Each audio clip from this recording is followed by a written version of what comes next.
ouvintes do Med Mais Podcast. Meu nome é João Pedro e sejam bem-vindos ao terceiro episódio. Olá, meu nome é José Fabrício e hoje nós recebemos nossa convidada, que é a doutora Daniela Martins Lessa Barreto. Ela possui graduação na Faculdade de Medicina da UFAL. Ela é cardiologista assistente da Maternidade de Santa Mônica, coordenadora do curso de Medicina aqui da Unima e professora na UFAL, além de vários outros atributos, que é um currículo extenso. Muito obrigado por participar do nosso podcast, doutora. Obrigado pela confiança aqui, né, no terceiro episódio. Estamos aí para responder as perguntas de todo mundo e esclarecer coisas desse tema bem importante, né, que é hipertensão na gestação. Exato. Bom, doutora, como você bem afirmou, o tema de hoje é hipertensão na gestação e a nossa equipe preparou um caso clínicozinho para contextualizar essa temática para a gente. E a partir disso a gente vai discorrer sobre epidemiologia, fatores de risco e tudo mais. Então, vou dar uma lida aqui no caso clínico para a gente iniciar a discussão, tá legal? Tá. Maria, 32 anos, primigesta, com 28 semanas de gestação, compareceu ao pronto-socorro, ao pronto atendimento, com queixas de dor de cabeça intensa e edema nas pernas. Relatou episódios recorrentes de visão turva nas últimas semanas, mas não deu muita importância por acreditar serem comuns na gravidez. Durante as consultas de pré-natal anteriores, a pressão arterial oscilou entre 135/85 e 140/90, mas não foram realizadas investigações adicionais. Maria não apresentou histórico de hipertensão e mantinha um estilo de vida sedentário, com sobrepeso pré-gestacional, IMC de 29. Exame físico e achados iniciais. Na avaliação, apresenta pressão arterial de 160/100, edema 2 cruzes de 4, em membros inferiores, reflexos tendinosos levemente hiperativos. A ausculta cardíaca e pulmonar não mostrou alterações significativas, mas a paciente apresentou desconforto abdominal. Os exames complementares foram solicitados de forma rotineira, incluindo hemograma completo, trombocitopenia leve, função renal, níveis elevados de creatinina, exame de urina tipo 1, proteinúria significativa, maior que 300 mg decilitro, função hepática, o aumento de TGO e TGP, melhorando a disfunção hepática, e a ultrassom obstétrica apresentou restrição de crescimento intrauterino, compatível com um feto menor que o esperado para a idade gestacional. Na sua evolução, a Maria foi diagnosticada com pré-eclâmpsia, uma complicação da hipertensão gestacional, devido à combinação de hipertensão arterial, proteinúria e alterações sistêmicas, disfunção renal e a disfunção hepática que a gente viu nos exames laboratoriais. Apesar das orientações médicas para medidas preventivas e consultas regulares, a falta de adesão ao tratamento adequado no início contribuiu para a progressão da condição. O tratamento instituído foi internação com monitoramento intensivo e administração de sulfato de magnésio para a prevenção de convulsões, antihipertensivo para a pressão arterial, corticosteroides para acelerar a maturação pulmonar fetal também. Bom, e aí, doutora? Então, é um quadro bem complexo, né, para a gente avaliar. Então, a gente vai ter muitas variáveis aí onde a gente vai discutir, né? A princípio, a gente pensa primeiro nos fatores de risco que podem levar essa gestante a um quadro de síndrome hipertensiva da gestação, né? Por quê? Né? A síndrome hipertensiva da gestação, ela tem um fenótipo bem variado, né? Então, a gente sabe que tem alguns tipos dentro essas doenças hipertensivas da gestação, como, por exemplo, a própria hipertensão gestacional, né? Que ela ocorre quando a paciente detecta, né? É diagnosticada como hipertensa após 20 semanas de gestação. Então, não foi o caso dessa nossa gestante, né? Quer dizer, foi o caso dessa nossa gestante, porque ela está com 28 semanas. Então, até 28 semanas, ela não tinha percebido um quadro, né, com aumento dos níveis pressóricos. Então, a gente poderia considerar ela como uma hipertensa gestacional, que é a maioria dos casos das síndromes hipertensivas, né? Então, 70% das pacientes diagnosticadas com hipertensão na gestação, ela ocorre principalmente por fatores intrínsecos da gestação, né? Então, poderia ser uma hipertensão gestacional, poderia ser uma pré-eclâmpsia e uma eclâmpsia. Já os outros 30%, a gente considera que são aquelas pacientes que já eram hipertensas prévias ou essa hipertensão foi diagnosticada até 20 semanas da gestação. Então, aí a gente já consegue delimitar aí um pouco a nossa paciente como que esse diagnóstico foi feito após 20 semanas. Não é isso? Outro ponto importante são os fatores de risco. Né? Então, a gente observou que era um paciente que estava com sobrepeso. Né? Aqui não tem falando, não percebi, relacionado se era a primeira gestação. Sim. Ou se ela já era uma paciente que já tinha múltiplas gestações. Né? Que isso também contribui. Então, no LIPA... Ela é primigesta. É primigesta, pronto. Então, pacientes de primeira gestação também é um fator de risco importante para essa condição. Como também pacientes que, no caso dela, como é a primeira gestação, aí no caso tem um único parceiro, né? Um único, né? Pai do filho dela seria o primeiro, mas se tivesse outros, então seria também outro fator de risco importante. Vocês perceberam mais algum fator de risco aí que a gente poderia discutir? Seria, primeiro, a obesidade, que foi uma condição, né? Era algo que eu até queria comentar, porque hoje se fala muito, acho que na medicina no geral, sobre a MEV, né? Que é a mudança de estilo de vida. Isso. E foi algo que a gente conversou aqui no podcast desde o primeiro episódio. Todas as doenças, a gente percebeu o impacto da mudança de estilo de vida no tratamento da doença, inclusive até em processos alérgicos, né? Influencia bastante. Então, acho que uma pergunta até que eu faria seria, a termo de ali, epidemiologia, já buscando também um pouco esses fatores de risco, né? Por ser uma das causas que mais causam morte materna, né? Em algumas literaturas é a primeira causa, em outras a segunda causa de morte materna. O que essa mudança de estilo de vida teria de impacto prático positivo na vida dessa gestante, né? Isso, então, antes dessa gestante, ela pensar em engravidar, hoje a gente já se faz algumas profilaxias e alguns preparos, vamos dizer assim, né? Então, a gente previne a questão das anemias, falta de vitaminas e também tenta minimizar esses fatores de risco. Então, quais seriam os fatores de risco de uma paciente para desenvolver essa síndrome hipertensiva que poderia ser controlado com mudança de estilo de vida? Né? O primeiro seria a obesidade, né? O tabagismo é um fator de risco também muito importante. As doenças autoimunes, então, pacientes que têm doenças autoimunes que estão até, né, pouco controladas, elas também são um fator de risco importante. Né? Diabetes é um fator de risco também que pode levar, né, a complicações relacionadas às síndromes hipertensivas da gestação. Então, a falta de atividade física, o sedentarismo, tudo isso pode levar a complicações durante a gestação. Né? Então, você tinha falado que a principal causa, né, de morte materna, então, é a primeira causa realmente de morte materna, são as síndromes hipertensivas. A segunda seriam as hemorragias, né? Mas é realmente uma causa onde a gente percebe onde 1 entre 4 gestantes vão apresentar algum desses fenótipos aí das síndromes hipertensivas. A principal realmente é a hipertensão gestacional, né? Além da hipertensão crônica já pré-existente e, graças a Deus, né, numa quantidade menor, a pré-eclâmpsia e a eclâmpsia. Interessante.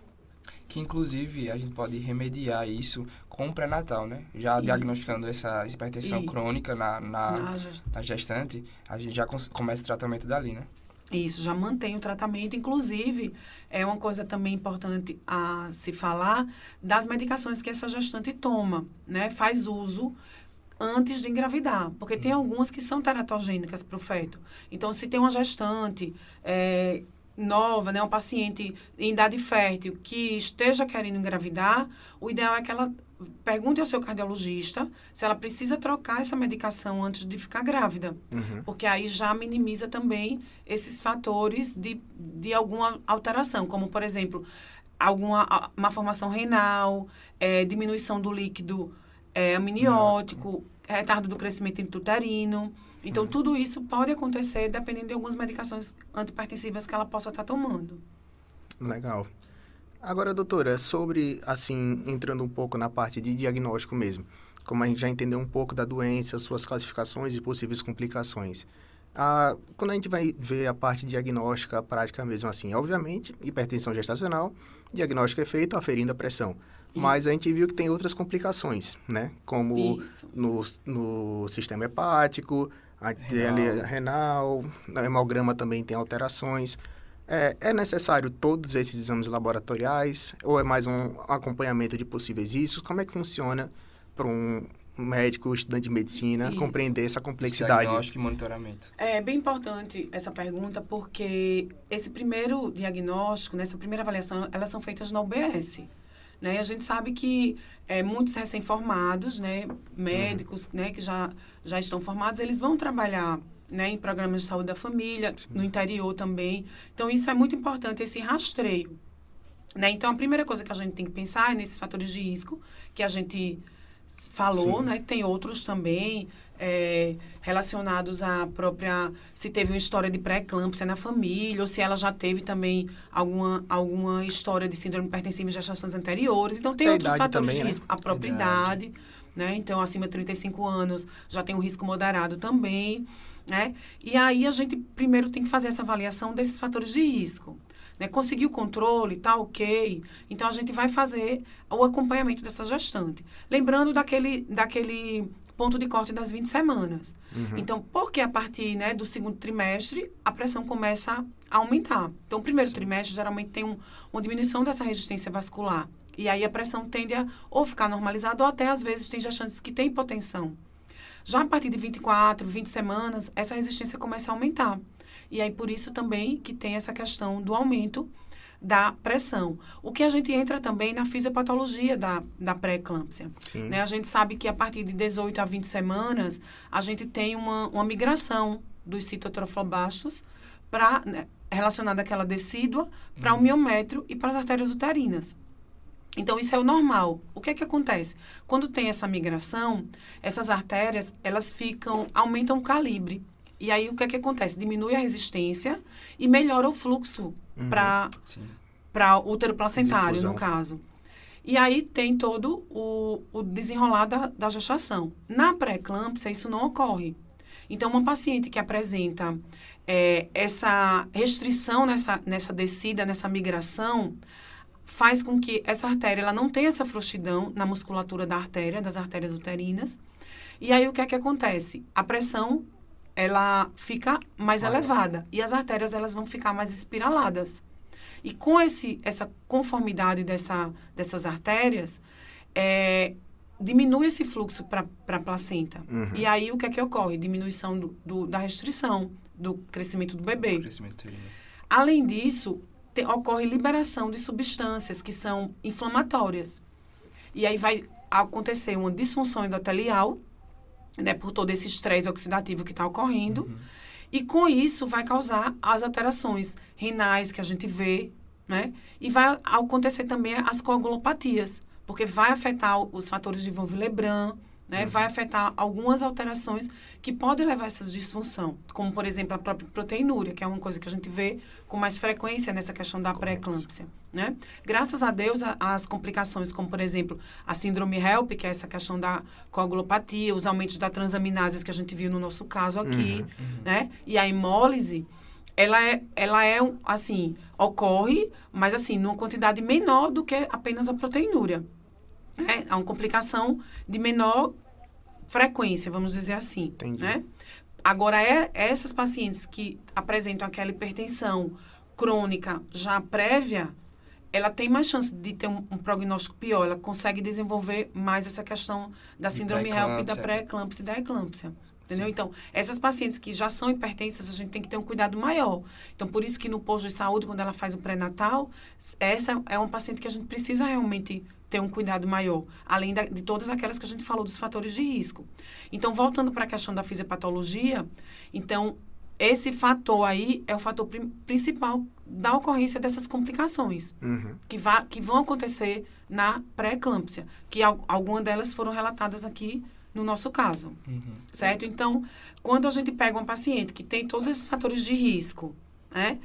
A gente tem algumas opções aí. A gente pode acompanhar essa paciente e fazer a profilaxia, que a gente vai falar um pouquinho mais na frente da profilaxia para as síndromes hipertensivas, para eclâmpsia e pré-eclâmpsia principalmente. Tratar essa paciente, né, escolher as medicações corretas, fazer a troca, ajudar na mudança do estilo de vida e fazer esse diagnóstico. Então, o nosso ponto de corte, né, em relação à pressão arterial, seria 140 por 90, onde a gente vai aí avaliar em relação ao período, se foi anterior ou posterior a 20 semanas, e manter esse acompanhamento.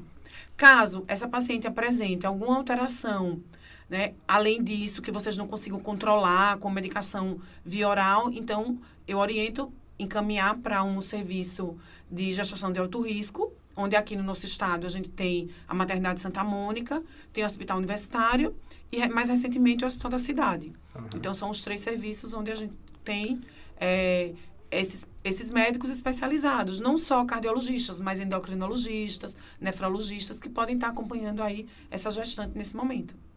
Inclusive, doutora, existe a classificação de hipertensão leve, moderada e hipertensão severa, né? Como você falou, depende do nível de PA. Então, o tratamento muda também. Você pode falar um pouquinho da diferença dos tratamentos? Então, o alvo terapêutico, ele não vai mudar, né? O alvo terapêutico sempre vai ser abaixo de 140/90, certo? O que vai mudar são as medicações que a gente pode utilizar e também as posologias, para a gente tentar manter essa gestante com o nível de pressão controlada. Certo? Então, a gente tem algumas medicações que são seguras para a gestante. Então, a gente tem a principal delas, que é a mais usada, né? Que todos vocês conhecem, que é a metildopa. Então, é uma medicação onde a gente utiliza com segurança na gestante. Já existem vários estudos para isso. Então, a gente tem uma posologia de aproximadamente 2 a 3 gramas dia, para ter uma margem de segurança. Mas ela tem também, como é uma medicação mais antiga, ela tem também alguns efeitos colaterais. Então, geralmente na minha prática, eu costumo manter até 2 gramas dia. E caso eu tenha necessidade, eu acrescento uma segunda medicação, que nesse caso poderia ser a nifedipina, que também é uma medicação segura para a gestante. Professora, certo? Associado com esses medicamentos e já pensando em talvez associar uma profilaxia de uma possível evolução e tudo mais, a gente vai associar essa medicação com algum outro suplemento, como, por exemplo, o magnésio, o cálcio, dependendo? Isso, perfeito. Então, quando vocês observarem, né, que a paciente tem risco moderado, 2 fatores dentro dos riscos moderados, ou apenas um fator dentro do risco elevado, a gente já pode iniciar essas 2 medicações, que é a suplementação de cálcio e o ácido acetil salicílico. Então, essas medicações, a suplementação de cálcio, a gente faz 1,5 gramas ao dia, então 2 a 3 comprimidos de 500 miligramas ao dia, e a gente começa a partir da 20ª semana, que é justamente quando está fazendo todo esse processo. Que eu expliquei da pré-eclâmpsia. Até da classificação em si, né? Isso, da classificação em si. E aí, a gente mantém até o parto. Entendi. Certo? Já o ácido acetil salicílico, o ideal realmente é iniciar dentro dessa semana de 16 a 20 semanas, no máximo, e manter até a 36ª, porque ele tem risco de ter alguma hemorragia, então a gente suspende para, no parto, a gente ter uma segurança maior e não ter essa questão do sangramento. E aí a gente só usa 100 miligramas ao dia e mantém essa profilaxia para essa gestante. Entendi. Bem interessante. Agora, tem algum medicamento que a senhora, até na prática clínica mesmo, já percebe que, por exemplo, está difundido no popular, né? O pessoal fala, não, a hipertensão na gestação, toma isso, mas quando a gente vai ver na prática mesmo, acaba sendo mais perigoso para a gestante do que benéfico, né? E aí tem que fazer toda essa correção, uma reeducação da paciente e tudo mais. Isso. A gente observa que pacientes que chegam lá no ambulatório, e por ser um ambulatório de cardiologia, então muitas pacientes usam atenolol. E aí alguns médicos mantêm essa medicação. Mas assim, ela não é tão indicada, ela não deve ser utilizada a longo prazo na gestante, porque corre o risco de ter crescimento retardado intrauterino. Entendi. Então, a gente faz a troca. Então, geralmente, como não é um ambulatório só de hipertensão, ele é um ambulatório de cardiopatias na gravidez, então também vão outras pacientes, como, por exemplo, pacientes que fizeram cirurgias valvares, pacientes que têm arritmias, né, pacientes que têm cardiopatias congênitas corrigidas, como tetralogia de Fallot, CIA, CIV. Então, essas pacientes, quando engravidam, elas são encaminhadas para lá para fazer alguma avaliação. E aí, às vezes, é só realmente a primeira avaliação para a gente dizer, está tudo bem, você pode manter o seu acompanhamento no posto de saúde. É mais para ter um respaldo. Porque, às vezes, né, como é acompanhado pelo médico e pela enfermeira no posto, então eles precisam ter essa orientação. Então, a gente percebe que alguns pacientes vão usando essas medicações, porque essas medicações também são para cardiopatias. Como, por exemplo, a amiodarona para arritmia, não é uma medicação que deve ser usada. Elas são de mais fácil acesso, tem tipo disponível no SUS, é por isso que é mais Não, é porque são medicações usadas para cardiopatia. Já é condição Já é prévia, usada para a condição prévia da paciente. Sim. Então, quando a gente recebe lá, ela está fazendo uso daquela medicação. E aí, como é para o coração, aí às vezes quem está no postinho não quer suspender, Sim. né? Diz, não, vá para o cardiologista que ele resolve. Porque como, né, fica com medo, às vezes, fica com medo de suspender o remédio. Pro coração não vou suspender, não. Aí a gente vai e orienta a fazer a troca, né, trocar essas medicações quando for medicações antipertensivas, ou até suspender por um período. Dizer, não, você vai suspender quando você tiver o neném, você volta e a gente ajusta a medicação. Porque tem algumas complicações. Por exemplo, a amiodarona, ela pode dar alterações de tireoide no bebê, né? Então, a gente tenta trocar esse medicamento antiarrítmico da gestante. Então, fazer alguns ajustes para que a paciente tenha mais segurança. Porém, às vezes, essas gestantes, elas vão... engravidam, às vezes, sem indicação de engravidar, não falando assim, fugindo um pouquinho do tema, que é a hipertensão na gestação, mas às vezes são cardiopatias. Ela tem uma válvula muito estreitada, uma estenose valvar importante, então não seria indicado ela engravidar naquele momento. Ela primeiro precisaria tratar a válvula para engravidar. E aí, o que é que acontece? A gente vai precisar manter alguma medicação para ela, mesmo que tenha algum risco para o bebê. Sim. Então, a gente fica acompanhando, tenta fazer da melhor maneira possível e tentar levar essa gestação ao máximo que a gente puder, né? E aí, já entra em contato com a maternidade, se for uma prematuridade, alguma coisa que vai precisar de UTI, a gente já entra aí no circuito para tentar ajudar e minimizar aí a prematuridade tão precoce, vamos dizer assim. Inclusive, quando você fala, tentar levar ao máximo que dá, né, a gestação. Quando intervir, a gente sabe que possíveis casos de pré-eclâmpsias anteriores. Inclusive, eu tenho uma tia que ela teve 3 gestações e na primeira ela teve pré-eclâmpsia, na segunda ela não teve. E na terceira ela já tinha mais de 45 anos, aí ela teve pré-eclâmpsia e teve que intervir o nascimento. Muito precoce. Com 6 meses, acho que tinha 24, 25 semanas. Isso. E aí teve que intervir. Então, tá aí um caso clássico, né?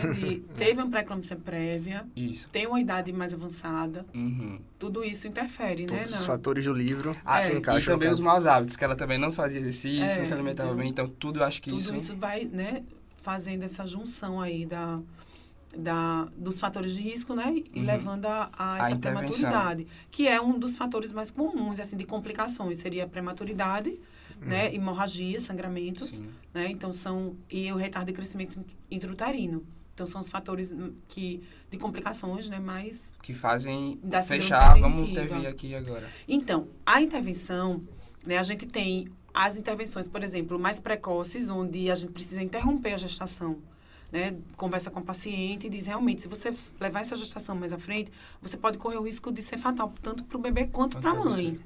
Né? E, às vezes, essa gestante já tem outros filhos em casa, né? Então, um planejamento familiar um pouco que poderia ser melhor, né? Um pouco não tão acompanhada. Né? E aí, a gente realmente precisa intervir. Caso a gente consiga levar essa gestação mais para frente, então a gente vai ficar atenta aos sinais. Então, quais seriam esses sinais que a gente poderia ficar mais atenta em uma paciente hipertensa? Então, primeiro, essas disfunções. Então, se a gente pensar primeiro nessa questão da proteinúria, né? Pensar nessas coagulopatias, né? Que poderia ser um fator também importante para, pelo menos, como você falou, internar e tentar acompanhar e depois intervir quando o feto estiver mais viável.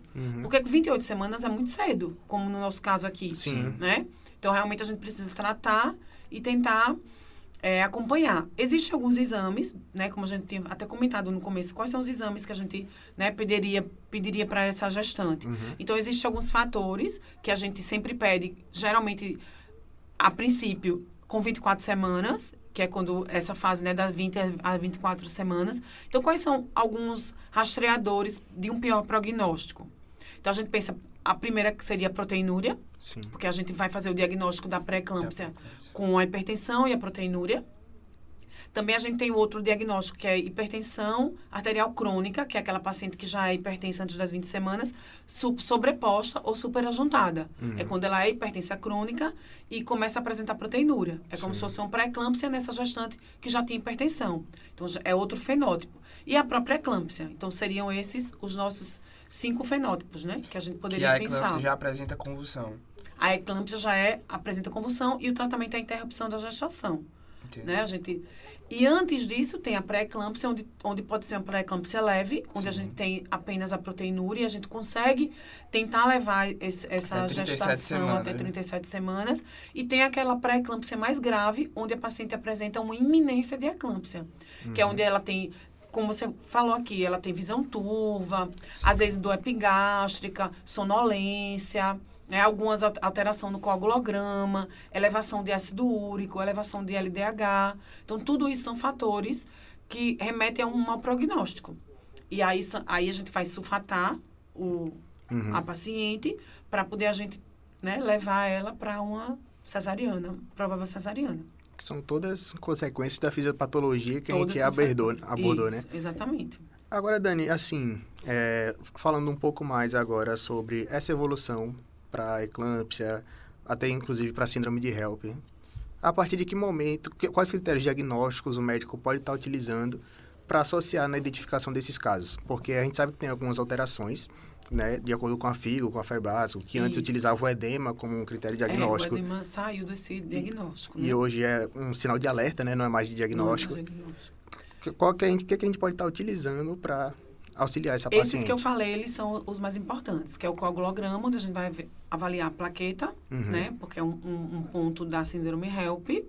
As transaminases, né? TGO e TGP, que também é outro fator diagnóstico da síndrome HELP. Ácido úrico elevado, LDH elevado, né? São 2 fatores também que a gente acompanha. E a proteinúria. Todas relacionadas com disfunção de órgão-alvo, né? Isso, alguma disfunção de órgão-alvo. Né? A gente também pede para as gestantes fazer avaliação do fundo de olho, também é importante para ver se tem alguma alteração também nesse sentido, lesões hemorrágicas, que podem estar falando ali de uma emergência hipertensiva, né? Que a gente também tem que pensar que além desses fenótipos aqui que a gente comentou, tem também as emergências hipertensivas, né? Onde a gente precisa realmente intervir com mais afinco com medicações venosas, inclusive, né, para a gente fazer esse tratamento. Pode levar dano neurológico, é isso? Pode levar dano neurológico, papiledema, sangramento nos vasos, né, oculares. Isso aí também é um diagnóstico de emergência hipertensiva. Sim. Certo? A gente pode fazer essa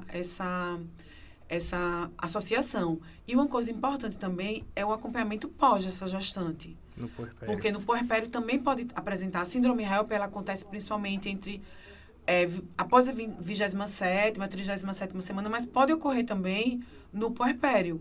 Como também a própria hipertensão da gestação, ela pode vir a ocorrer no puerpério. Sim. Então, a gente não pode... fez o parto, agora... Acabou, não.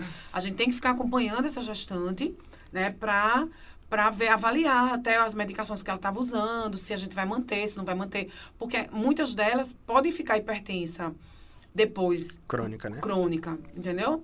Então, pode manter essa hipertensão. A maioria de hipertensão gestacional, ela se resolve, né? Mas algumas delas podem realmente manter essa hipertensão crônica. E algumas a gente atende na segunda gestação, dizendo, eu fiquei hipertensa na minha primeira gestação. Entendeu? Então, já é hipertensa crônica a partir daí. Então, isso a gente também tem que ficar acompanhando. Além disso, essas pacientes que tiveram síndrome hipertensiva da gestação, elas podem apresentar no futuro doenças cardiovasculares, são mais candidatas a ter um AVC, a ter um infarto, a ter doença coronariana. Então, também vai ser um fator de risco lá para frente. Entendi. Entendeu? Por essa disfunção endotelial que ela apresentou. Então, tem que ficar acompanhando realmente. Interessante. Então, acho que foi basicamente... Eu acho que a gente já abordou muita coisa, não foi? Bastante coisa. Vamos ver se a gente tem mais Foi de uma forma tão fluida que a gente só foi... E pior que quando a gente vai estudar essa temática, é uma temática que normalmente é bem densa, né? Que a gente vai estudar, por exemplo, normalmente até aqui na Unima mesmo, pede a diferença de o que a Febrasgo diz, o que a Figo diz. Então, você tem todas as classificações. Tem até hipertensão, outro fenótipo que a gente acabou nem discutindo, mas é a hipertensão do jaleco branco, né? Isso. Então, é uma coisa bem interessante a se abordar, porque muitas vezes as pacientes são encaminhadas, né, elas verificam a pressão dela no postinho, né? E aí elas já encaminham para a gente. Inclusive, há um tempo atrás, acho que antes da pandemia, um pouco antes da pandemia, eu tinha feito um projeto com os alunos, né, lá da universidade, que era para fazer esse diagnóstico dentro do meu ambulatório. Uhum. Então, como é que o perfil dessas pacientes hipertensas que vêm para cá, para o atendimento no consultório de cardiologia da Maternidade Santa Mônica? Então, essa foi a nossa pergunta. Uhum. O que é que tem mais? Hipertensão gestacional, eclâmpsia, pré-eclâmpsia? Então, o que foi que a gente viu ali? Que a maioria realmente é hipertensão gestacional. As pacientes que vão para lá, elas têm uma idade mais avançada, por ser um ambulatório de referência. Então, elas já têm alguns fatores de risco mais avançados. Inclusive, 5 a 10% da população de gestantes vão apresentar síndrome hipertensiva, mas dentro do ambulatório especializado chega até a 20%. Uhum. Então, é mais uma triagem, né, ali, vamos dizer. E aí, o que é que aconteceu com essas gestantes? Uma minoria delas, que não foi muita coisa, a gente diagnosticou hipertensão do jaleco branco. Por quê? Porque vai no posto de saúde, vê a pressão alta ali da paciente e aí já encaminha, você tem pressão alta, vá para o ambulatório de risco, né? Sim. Mas ela precisa fazer o diagnóstico lá, então precisa verificar, fazer 2 medidas num intervalo de 4 horas, né? Pedir para a paciente, às vezes é porque está lá, né, no consultório. Medo, ansiedade. Ou veio andando de um lugar longe. Isso.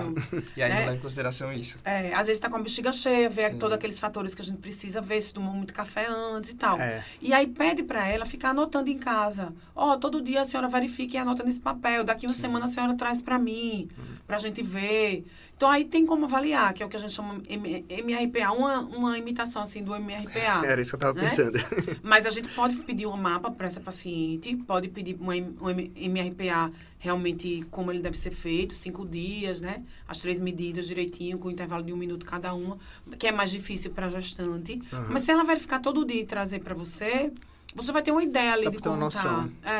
Entendeu? Então, algumas dessas foram encaminhadas nesse sentido. A gente chegou lá, só orientou, disse que realmente não era hipertensa e liberou, certo? Mas vai também que pode acontecer em algum momento. É o que a gente deve ter muito cuidado, né? Porque a gestação em si, só pela mãe estar gestante, já é uma condição de risco, né? Então, tanto é que a gente classifica, a gente não classifica em uma gestação sem risco. É baixo risco, médio risco, alto risco. Isso. Então, a gente tem que ter muito cuidado nesse diagnóstico e identificar quando está sendo ou não, né? De fato, uma hipertensão gestacional. De jaleco branco.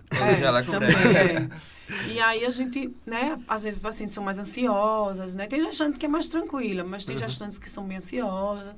Então, realmente tem que entender tudo, né? Então, quando eu atendo, eu deixo, né, ela falar as angústias, né? Falar às vezes tem 3 filhos em casa, né? 4 filhos, então tá ali gestante, lidando com tudo aquilo, todas as mudanças e ainda ter que cuidar da casa, dos filhos. Então, tudo isso, né, é um desgaste para a gestante, que eu não queira. Às vezes elas vêm do interior. Então, lá também, como é um ambulatório de referência, muitas gestantes vêm do interior. E aí, do interior, muito longe. Então, elas acordam o quê? 2 da manhã, para estar num ambulatório de 8. Entendeu? Porque o carro sai muito cedo do interior. Então, elas saem sem se alimentar, às vezes, sem tomar medicação. Então, tudo isso vai influenciar. Né? Então, a gente tem que conversar e tentar, da melhor maneira... Que ali naquela consulta, elas veem como meio que falar com você para ver como agir. E às vezes... elas fazem muitas perguntas, elas procuram...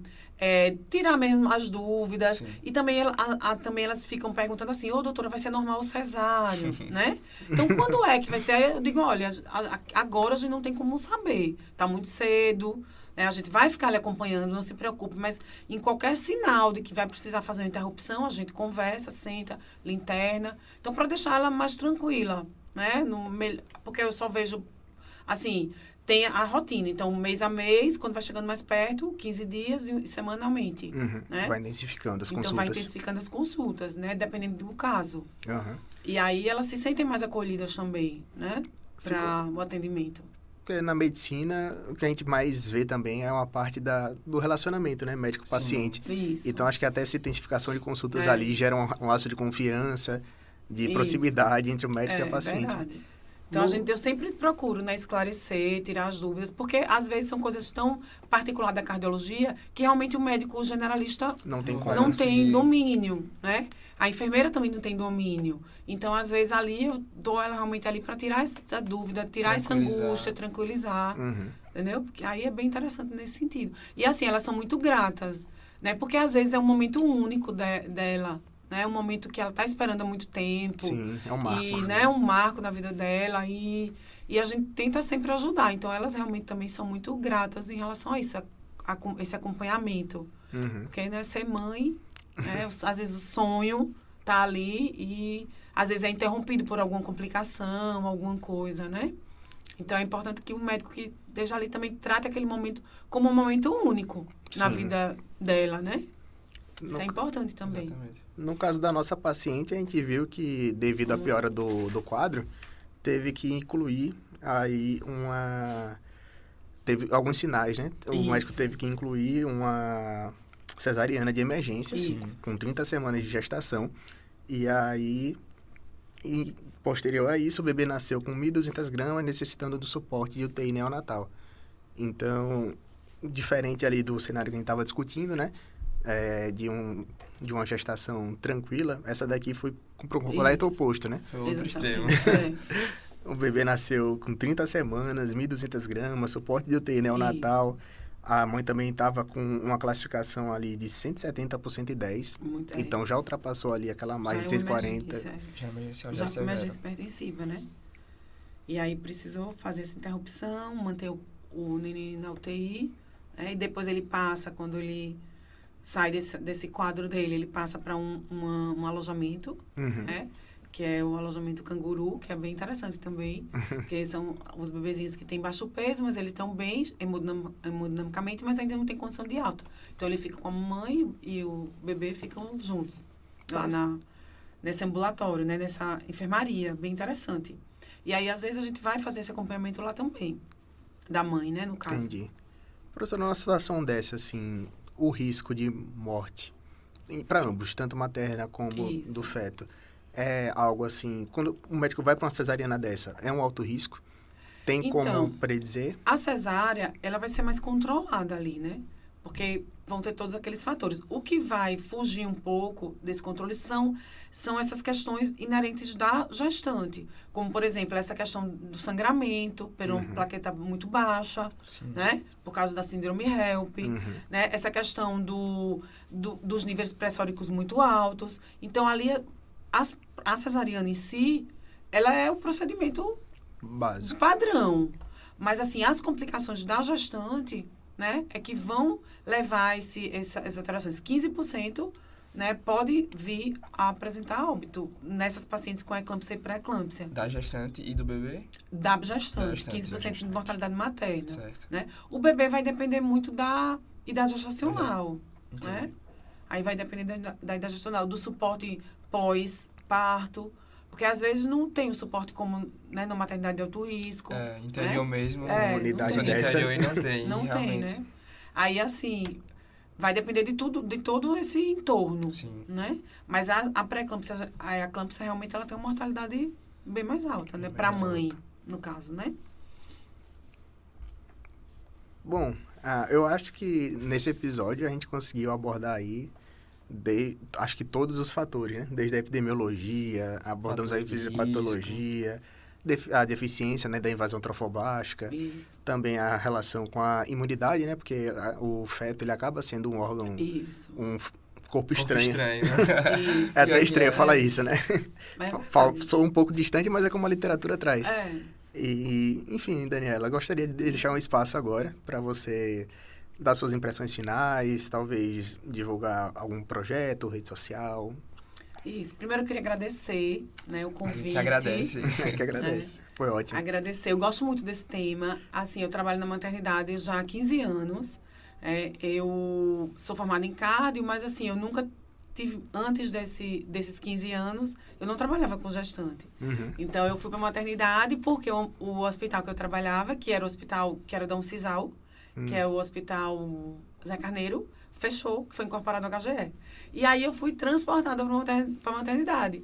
E foi quando eu comecei a trabalhar com essas gestantes, estudar e fazer curso, né? E gostei bastante. Caiu de paraquedas, mas se apaixonou pela... Me apaixonei. E de lá eu não saio mais nunca. E, assim, é muito bom trabalhar lá. Muito bom trabalhar com essas gestantes. Foi muito enriquecedor. É necessário, é muito necessário. Todas as especialidades ali, elas são importantes nesse caso. E a gente vem trabalhando, fazendo alguns projetos lá, né, com alguns estudantes. Lá rodava também a Liga de Ginecologia e Obstetrícia da UFAL, que é a Lago. A gente já atendeu, eu era supervisora deles lá na maternidade. E tem os residentes também da própria maternidade de Santa Mônica. Teve até alguns ex-alunos daqui, nossa, o professor Telmo, que é o coordenador da residência de lá, também roda lá conosco, né? E aí, para, né, tentar difundir essa questão, né, das gestantes. Então, a gente tem feito alguns trabalhos, alguns projetos, e vocês podem ficar... Já estão convidados, se quiserem, podem passar por lá também. Né? Vocês vão gostar bastante, é muito, muito, muito bom. Né? Além das síndromes hipertensivas, a gente vê lá, como eu falei, as cardiopatias congênitas, arritmias, a gente vê pacientes que já fizeram cirurgias, que já foram corrigidas, né? Tudo isso a gente faz, pacientes com doença de Chagas, né? Gestantes com doença de Chagas. Então, tudo isso a gente faz esse acompanhamento lá. Então, depois que eu fui para lá, né, eu comecei a gostar disso aqui, atendo também, né, no meu consultório particular, alguns gestantes também, que nos procuram, né, são encaminhados pelos obstetras.